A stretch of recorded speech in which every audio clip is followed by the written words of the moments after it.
Welcome back to another episode of Beekeeping Buddies. I'm Steven. I'm Luke.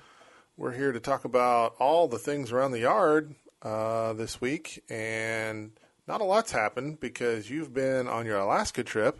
Yeah. And it's been kind of the doldrums of summer.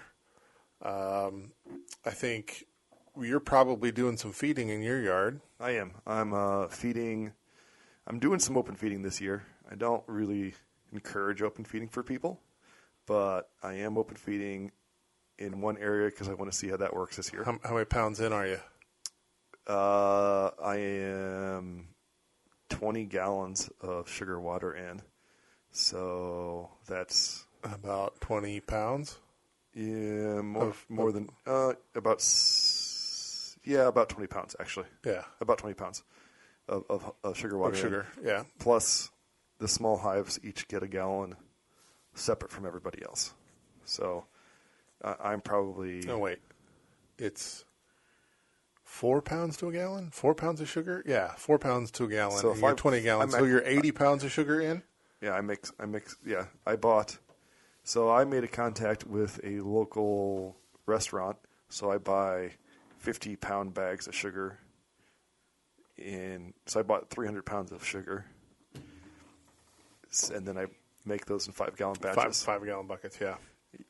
If I was getting serious about this, realistically, I could do like an automatic mixer, big thing. Maybe for next year. Maybe that's something I'll put on my list for next year. Right now, I thought you have a mixer thingy, Bob. I have a mixer in the apiary. Mixer. Yeah. I have an old man. Talk about old. It's a Man Lake mixer, back from a guy that was a family friend, and he was keeping bees when I was 5 or 6. Yeah. And this is a wax melter / mixer. Honey separator mixer from back then. So with a double, like you can double wall. It's heated, double wall thing. Yeah, and the double wall thing I didn't set up, and the mixer port is just sitting in the corner of the garage. I probably could do all of that. It does pour out of the bottom, of it, which would be easier for me. Maybe you could dump a bunch in there and hit the go button and go do something else, and then which is what I usually do. I usually dump a bunch of sugar in there, dump the water in there to correct amount. Hit it with a paint mixer. Paint mixer, yeah. And let it sit for a couple hours, and then go fill it in the 5-gallon buckets or 1-gallon containers. Yeah. And that way I can hit all my different yards. So yeah, I could probably do it the other way. I didn't even think of that. Well, there we go. There we go. I ordered my Formic Pro. I only had one package of patties left, and so I ordered another package, and they were going to be showing up this week. And then, so I think I'm going to squeeze one in. We're going to have another little short stint at 90 degrees, which is going to be technically above. I think they call up to like 89? 85. 85? Yep. For the upper range for Formic Pro patties. Yeah, it has to do with the gas. How it off gases, And so I'll probably squeeze one in before that and then skip those days and then put my other strip on for the other 10 days. I'm going to do, in the past I've done the double strips at a time, and we're thinking that's a little harsh on the hive. I had terrible losses of I think what happened was I lost my queens. Yeah. What it really felt like, they stopped laying, right? And I couldn't find them. Yeah. Because you got big, heavy hives, and to go through, it's a thing. 20 frames, 50 hives to 20 frames. It's a lot of hives, a lot of frames to go through. So I think my queens just stopped laying, and I think died, and they didn't requeen in time. And then my overwinter numbers were too low, and I had heavy losses from that. And I had done double strips.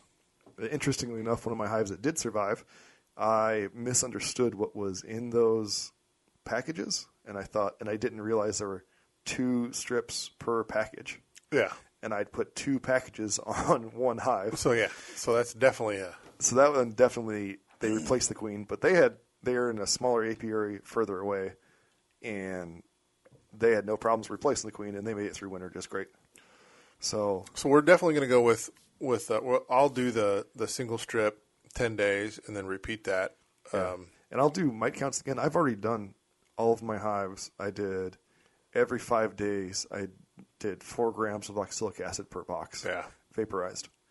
And one hive that I didn't treat, that's not mine, that I did go and look at, I took a mite count from them, and they had like 20 mites.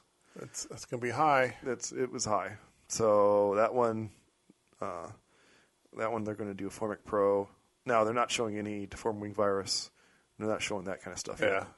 But they're going to have to be treated, and we'll use Formic Pro on them because those people don't have an oxalic acid vaporizer, and I'm not willing to go out and treat everybody's hive with an oxalic acid vaporizer. So I did the I had somebody call me up that had the inspector.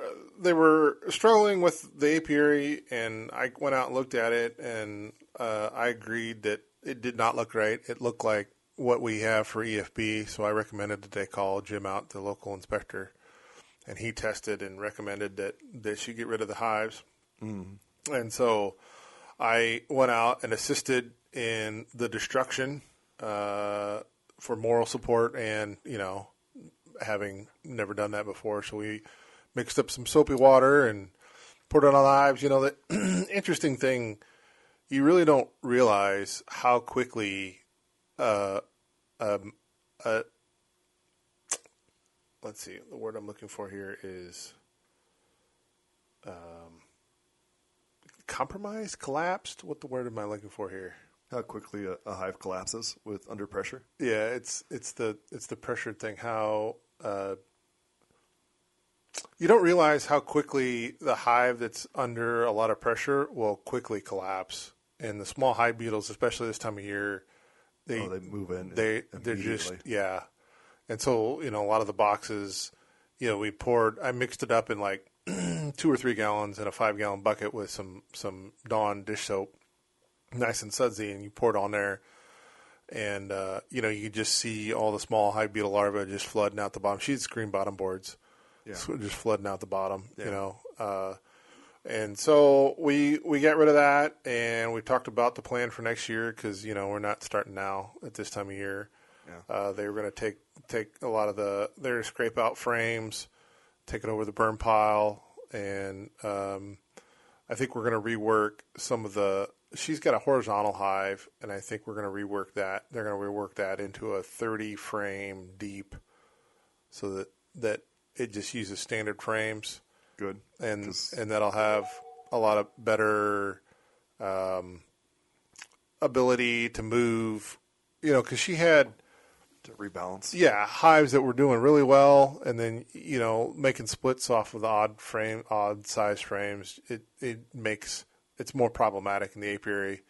So she's not just burning all the frames. I would have just burned all the frames. Some of them. If it's actually EFB, right? It's spores. No, EFB is the bacteria AFB, one, not AFB. Right. I still wouldn't mess around with it. The frames are $4 and change, $4.50 a frame. And how many hives is she looking at? It's just probably 40 or 50 frames, right? Okay. 40 frames, So you're talking about $200. And again, there's no reason why you can't just scorch that material, right? That's true. Just run a quick torch with a propane and remove take care of it. All of the wax and stuff out of the middle, though. Yeah. So I did that. So that was a new thing, and we were able to talk about some questions on honey extracting and stuff like that they were doing prior to that. So losing hives like that, you said you went over and let moral support. That's a really good choice of words. It is heartbreaking, right? It's always heartbreaking to lose a hive. Well, and she had some questions about the opinions of the bee inspector. Oh, okay. And I tried to provide some context for the information provided that wasn't necessarily provided when it was given, and as such, it can make the information given feel much more like blameless. Well, like You shouldn't use natural wax foundation, Oh, okay. right? That was the statement. End of story. And I'm like, okay, that's an opinion to have, right? We're all beekeepers. We all have different ways we want to keep the bees.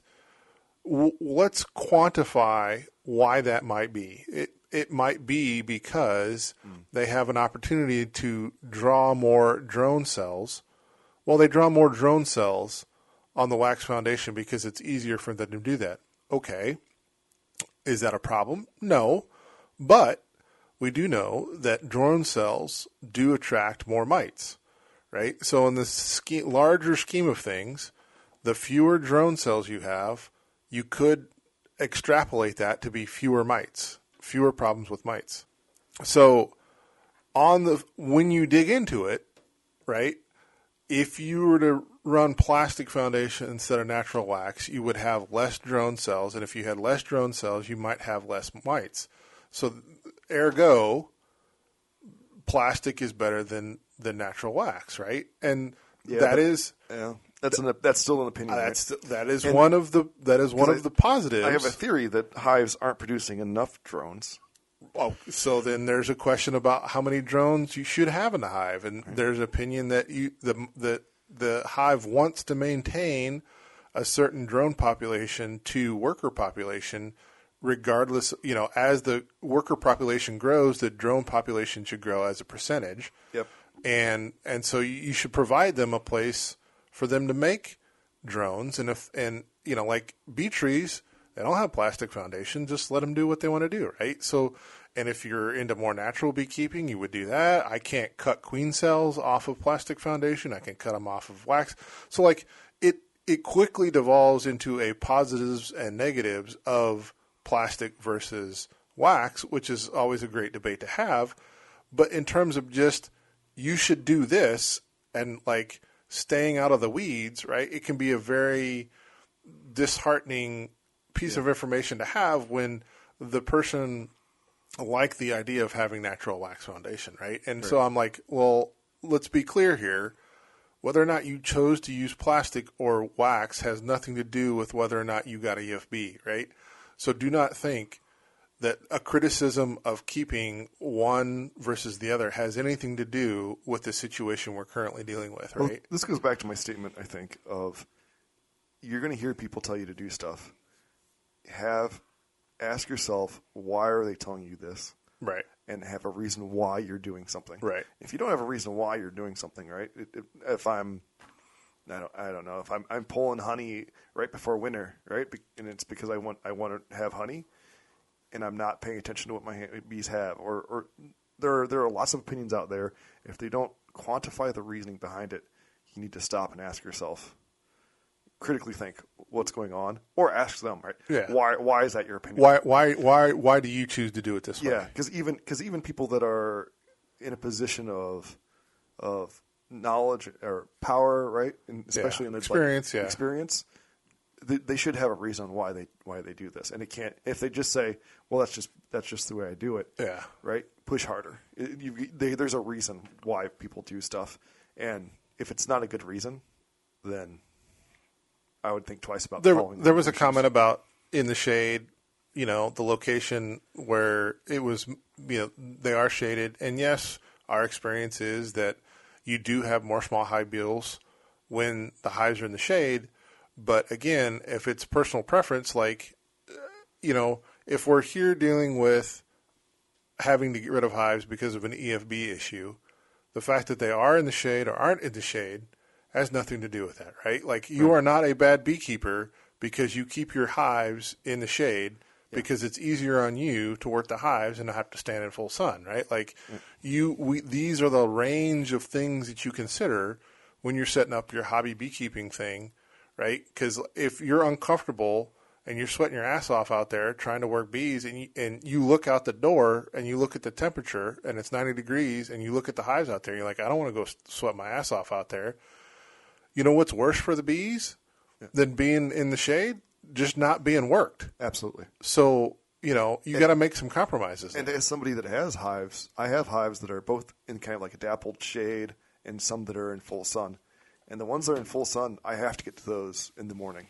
Right. Because, man, I am melting. I sweat a lot anyway. Right. And when I put a jacket on, even if I just have a veil on, I'm just dripping sweat so much that it's just uncomfortable. So it was sort of some reassurance there, right? In terms of, the advice they should not be in the shade is not bad advice. However, when you keep sort of piling on the camel, right? With all the things, you're like, let's break these things down and understand that they do not mean you are doing a bad job of beekeeping, right? Because you're not, right? It happens to be you've had some setbacks associated with, your apiary here, and there's nothing you can do about that, right? And I've always said beekeeping is not a destination, right? You are not going to get to the end and be like, I'm now a great beekeeper, right? It is a journey. Like, and before Varroa came in, there were great beekeepers,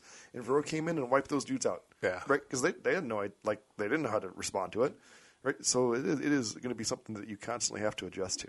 And I've been doing it since 2008, and I still have questions. I'm still not 100% on things, and I'm still growing and learning too. Oh yeah, I think that's the key with beekeeping is that if you've decided that you're done and I'm not going to learn anything else, I think that's when you're going to get set up for real disappointment. So yeah, you're going to have a different beekeeping journey. It's keeping bees today. I don't think is the same as it was 10 years ago, 15 years ago, and it's certainly not the way it was in the 80s. Yeah, I agree. And I think as we get more weather changes, right, I would say in the last 5 years, our winters here in Illinois have been less and less severe. That's not empirical data, that's opinion. Well, they did move us to 6A. They have moved us to a 6A growing zone. Yeah. So there's some data there to suggest that we're getting warmer. Yeah, and it is a different struggle, especially this last year, right? Swarming started usually doesn't start till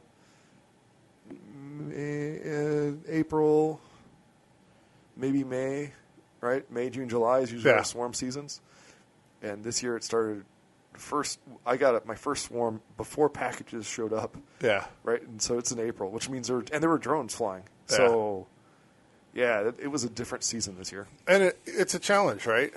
For everybody out there listening, right? We don't know what environment you're in, but if you like 628 Dirt Rooster and he lives down on the Alabama, Louisiana coast, right? His beekeeping is basically year round. Yeah. They really never hibernate like we do up here. And if you watch the Canadian beekeeper, he has a very distinct shortened season where he's definitely going to put the hives away for winter for 3 months, 4 months, and then his season has been, is condensed because of the weather up there, where he really is going to be pulling, flower flow from here to here, right? So it's somewhat easier to have sort of the beekeeping schedule up there because the climate is better seasonally defined, and you get here to central Illinois or in the Midwest, and we can have hot, muggy, swampy summers like we've had this year, where it's just miserable like it is, down south in Memphis or Miami or any of those places. But we'll also get 20 below for winter too. So right, and it's a good point.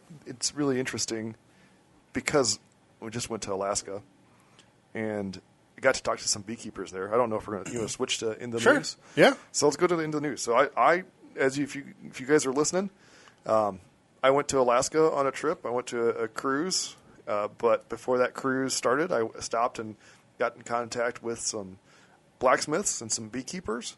So my father's a professional blacksmith. I can swing a hammer, just not as good as he does. And we got to talk to them. And it was really interesting to hear some of the feedback of stuff that they deal with. So they have a relatively about a 3-month growing period is what they thought. And during that growing period, and the key time of it, it's 24-hour sun. Yeah. And so since it's 24-hour sun, the bees don't stop working. They fly all the time. They fly literally all day. And so their growth is, we think our growth is explosive when we have with flow on. Their growth is just tremendous. Twice that, yeah. And they still said they still were pulling 30 to 100 pounds of honey per hive if it overwintered. Wow. Which I thought was pretty fantastic. Now, they were having a hard time overwintering them. Sure. Because and I talked to them. I said, okay, well, do you wrap them? Do you winterize them? And yeah, we have to winterize them. And I thought, okay, well, that's that should help some. I'm like, and what do you do about mites? And it was blank stares all around. No mite treatment. And I said, well, what do you do every year then? And the response was, well, the bees die. So we just buy more bees. So they're buying packages of bees. They fly them up from, remember, and they actually brought this up. So they fly them up from California. And if you remember in the news, there was the whole shipment of bees that were going to Alaska that they wouldn't put on the plane because there's too many flying around the boxes. I remember it just because I got it sent to me so many times. Hey, would you go out and take care of this? And I'm like, I'm in a different state. I'm not going to go out. Or maybe it was in Chicago. It might have even been Chicago. But I was in a different state.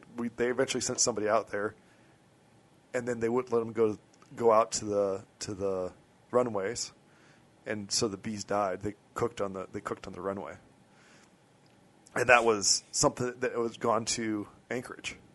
So they buy bees there every year, and I told them about Beekeeping Buddies, and we talk about it, and how we talk about this is treat for mites, and this use oxalic acid or use different things.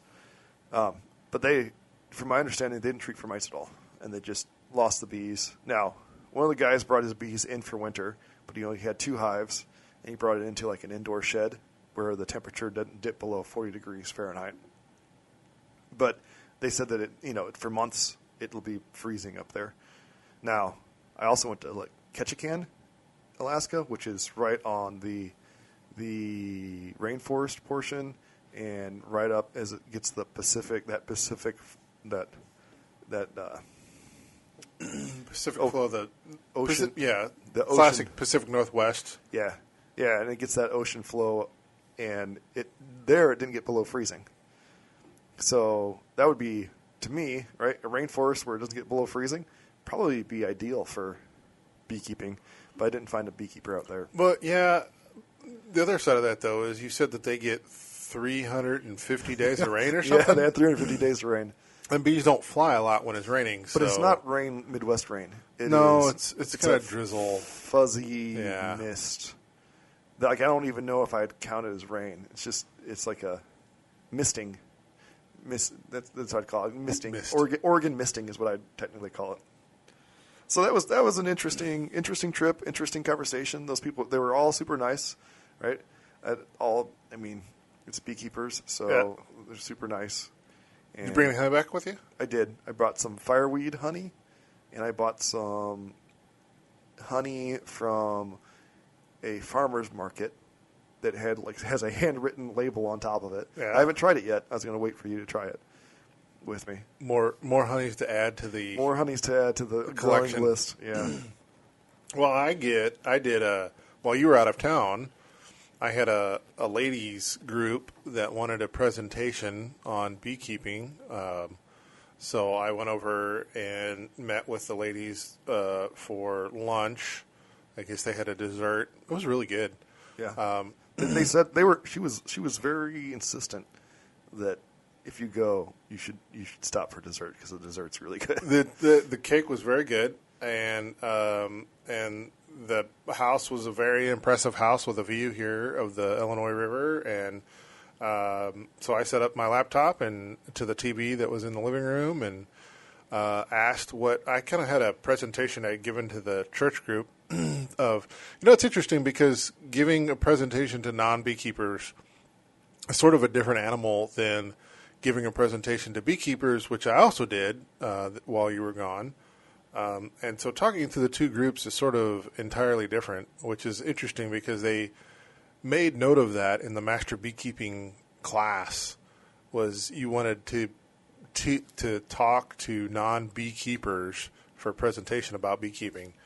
And so because the presentation I have is about an hour, and they didn't have that kind of time, and so I sort of took some questions on the front end about, hey, I have a presentation here. It covers a bunch of topics. What are you interested in hearing about? And I will skip the other parts. And so I did that, and I don't know, I probably ended up talking for about 30 or 45 minutes with questions, and covered, basic. They all liked the idea that they all got a kick out of it when I said that, all the workers in the hives are girls. And of course, for a room full of women, it's always a big. That always grabs a laugh. It's always interesting too, because people that don't know about bees are fascinated when somebody talks about them. You don't even have to know that much, right? But they are fascinated with small things about them, right? Yeah. The girls do all the work, right? Guys get kicked out in the winter. Yeah. How many 80,000 bees in a hive, 80 to 100,000. They really like the statistic of the 1/12 of a teaspoon over its lifetime, or the million or 2 million visits. 2 million flowers to make a pound of honey, that sort of thing. Yeah, it gets into numbers that we don't really comprehend as people, right? Like it makes sense, but it's hard to visualize. Yeah, for the beekeeper, right? Like they bring in honey, they bring in pollen, right? Like it's sort of the stuff that happens. But for a presentation for non-beekeepers, those are sort of the like quick hitting facts that always impress. They always, they're going to take something away from the presentation. That tends to be for like the adults. Yeah. The presentations I've given for kids, for first and second grade level kids, that's a totally different beast. They have questions that I've never heard before. They're just so off the wall that some of them are reasonable and some of them are like don't even make any sense. But it's a different animal. Questions from kids, though. Yeah. Yeah. The other group I talked to was the club. I spoke on the Heart of Illinois Beekeeping Club.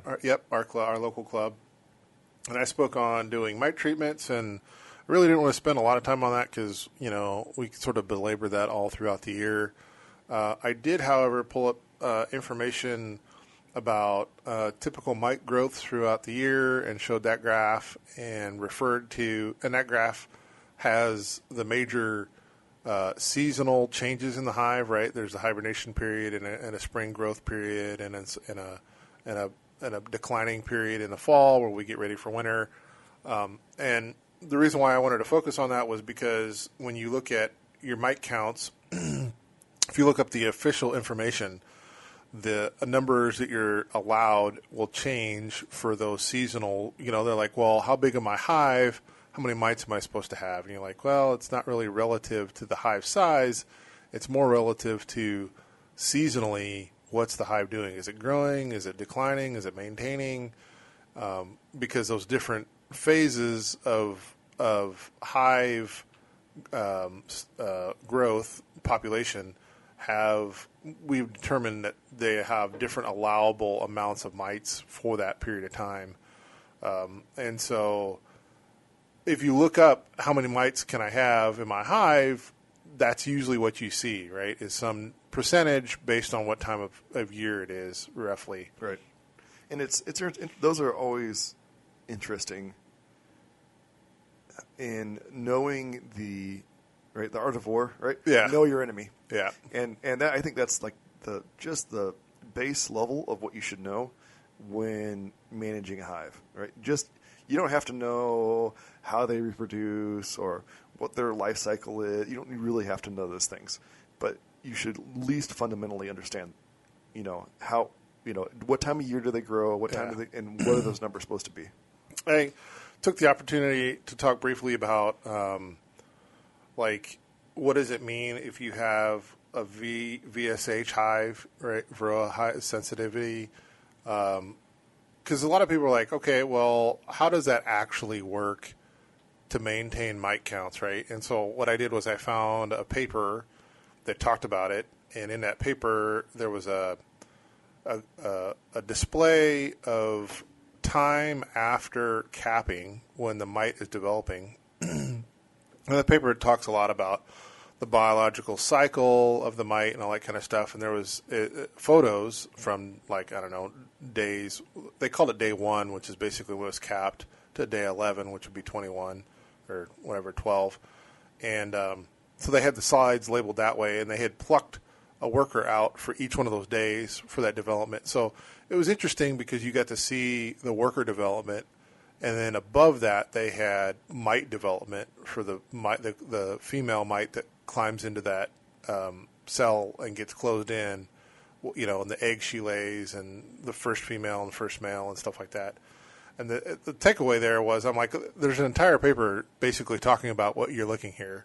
We're not going to cover 99% of that. What I really want to focus on is the difference between, there's a line on this chart between days 9 and 10. And the reason why that's important is because if you can interrupt this process that happens between days 9 and 10, then the female mite that reproduced in the female egg that hatched into a female mite, she's not developed enough to actually reproduce herself. So the researchers consider that to be non-reproduce, like the total number of mites did not increase from this activity. And so that's how, if your hives will uncap that cell before that day 9/10 day. And they uncap it because they can smell the mites developing mites. Yeah. Right. So if they get to it before then the number of mites has not increased because you've interrupted the cycle of making more mites did not come out of the cell that went in the cell, sort of thing. Right. And I actually think that they also smell that the larva inside is in distress. In distress. Yes. And they have they have two specific pheromones that they give off. One is like a localized one that disperses easily, and the other one is one that doesn't, so they can actually pinpoint which cell is the one that's in distress. It's always fascinating. Like I hate pheromone mites, but I do respect their I mean, Mother Nature, man. biology. She's you know, like it's a pretty amazing creature out there that I just loathe.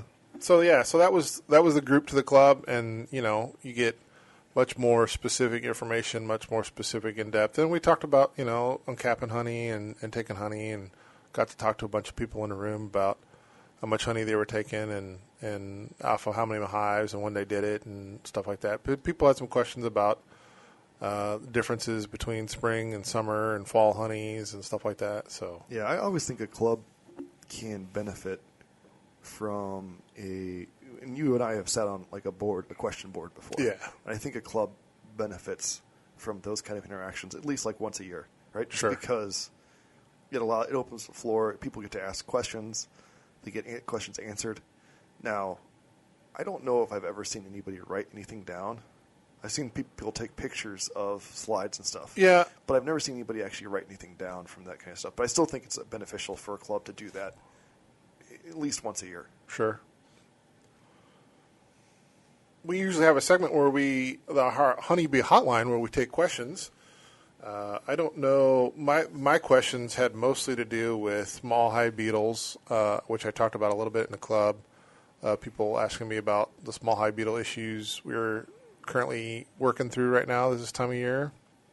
I think we talked about that last week, so not a lot new there. And then with you being... I answered a lot of mite questions in Alaska with those beekeepers. Let's go through real quick. So this year, you're going to treat with Formic Pro. Yeah. And you're going to do 2 treatments of 10 days. One strip. One strip. So I'll open up a foil package, which will have 2 strips in it. I will split that in half and put one pad on one between the 2 brood boxes of my double deeps, and I will wait that'll stay there for 10 days, and then I'll open up the hive and take it off. And then if my temperature forecast for the next 10 days is good, then I'll put my second strip on. And if I'm anticipating a period in there of a couple of days where I skip because of 90-degree temps. Right. And then Because this time of year, Illinois, we can have nice. Today is beautiful, by the way. It was like 70, 72, 75. We got lows in the low 60s. Yeah, it was fantastic outside today. But next week, I think it creased back up to 87 to 92. And that'll be into August, right? Yeah. And that will probably be our last gasp of real summer. Right. Moving into September, we're usually. So you're gonna do those two. Yep. And that'll be over 20-day period? 5 or 6 hives, I think. Yeah. What do you do with your extra, if you have an extra one? Like a extra, you open up a thing, I've got two strips there, and I only have one hive. Do you do anything with that? I haven't. In the past, I've done 2 strips at a time, so I haven't had that issue come up before. Okay. I usually throw it into like a Ziploc bag and Ziploc it closed. Yeah. And you don't notice that it off gases anything. Yeah. If I did that, I might throw it in I have a fridge for my my animal meds. Yeah. I might throw it in there to help slow it down. Yeah. And then, so I've treated through all of my hives with 3 doses of oxalic acid, 5 to 7 days apart. Yep. I think a couple got like 9 days apart, and so I'm a little worried about those. Yeah. But it's, and I treat through, and Steve's been out in my apiary. I have a fancy battery-powered oxalic acid vaporizer now. They're real nice, so you don't have to lug a car battery around with an inverter on it. And I treat with 4 grams of oxalic acid per hive body. And I do, so if I've got 2 hive bodies on there, or like I have a couple hives right now that are deep, a medium, and a medium. And so I do 3 doses on that of 4 grams each. And I usually I drill holes in the back. I found that the dispersion is much better if I treat either at the top or in the mid. But if you treat in the bottom, it kind of just flows out at the bottom. So, and I wear a mask when doing that. I have a pretty high grade, covers your eyes, covers your mouth, little mask that I wear. And I do wear a bee suit when I do that because they can get a little testy, getting gassed in there. But it doesn't tend to hurt them.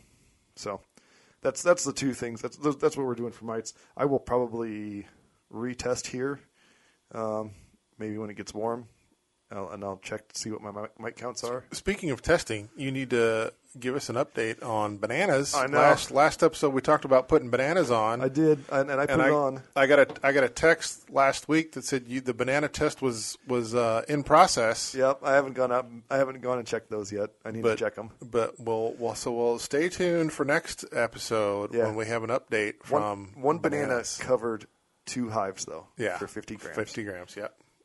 So. I think the only other segment we have is Droning On, where we talk about what we're going to be doing in the next couple of weeks between now and our next episode. I think the thing on your schedule is upcoming fall festivals and harvest festivals that we have here in the Midwest. Yeah. It's an opportunity to get out there and set up a table and sell some honey products that we've harvested from the year. Yeah, selling the honey products is nice. Talking to people about bees is really why I do that. Yeah. Just because people do want local honey. And it's interesting because every time I have one of those fairs, you have somebody that comes up and says, "Man, I've been looking for local honey for however long," which is strange because I have a website that's pretty well defined, and it's about local honey, and I sell local honey on there. So it's those are always interesting conversations. But you also get lots of conversations of how are the bees doing? Yep. And what's the process? It just depends on how talkative they are. But that's really why I do those things, is because you go out and talk to people. Do you want to post some photos of our cutout that we sweat over the entire? Yeah, I've got the video. I think I got the video put together. I'll link it to our YouTube. It's up on our YouTube channel. Yeah. Yeah, that was you did above and beyond there, because I think I was just on the edge of being heat stroked out there. I was out in the sunlight. And we were up on.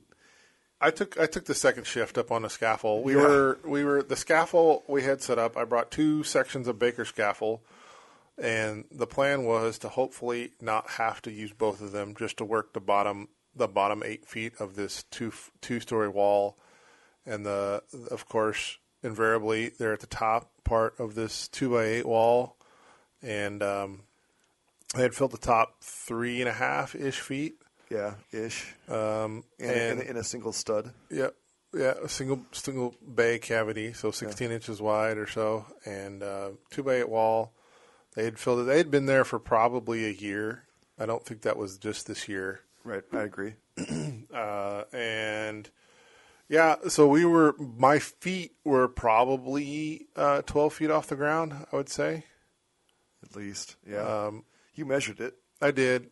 I think I took the ratchet strap measurement. We didn't actually have a tape measure there, but it was pretty impressive as far as what we jerry rigged together to work. Well, I mean the jerry rig. I mean, we had the scaffold was properly set up, but getting up on top of scaffold is always a challenge, right? So yeah, and I have a personal fear of heights. So I could tell you were struggling up there, which is why I did a majority of the second shift up on top, which I didn't mind. Yeah, but by the time 2 or 3 o'clock rolled around after we got started at 10, the legs were certainly tired of being up on top of the scaffolding, and it was rough. So. As a reminder, cutouts are not for everyone. Certainly not for beginners. Holy cow! And it took a lot of negotiation back and forth with that group too. And I still, because they wanted us to be. Oh, this was a commercial property. Yeah, this was an apartment complex, and they initially wanted a bunch of insurance. Yeah. And we talked to our buddy 628 Dirt Rooster, who also does a bunch of cutouts on YouTube about how he handles commercial properties and insurance, and it was a whole thing for him also. He does cover it today, but only because the guy who used to do it, I guess before they kind of split it, and they had a guy who would just do the apartment complexes, who had done all of the hoops for the insurance, and he was happy to let him do that.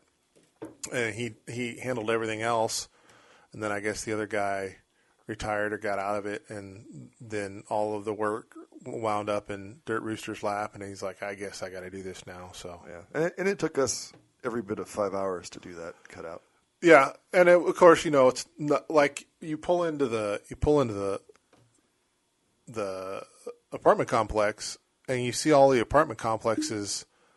They're all right next to the pavement. They're all nice and flat ground. You're like, oh, this will be simple. Like all of the other walls, because they had this architectural little wing wall that would stick out, right? All the others are just single story tall, right?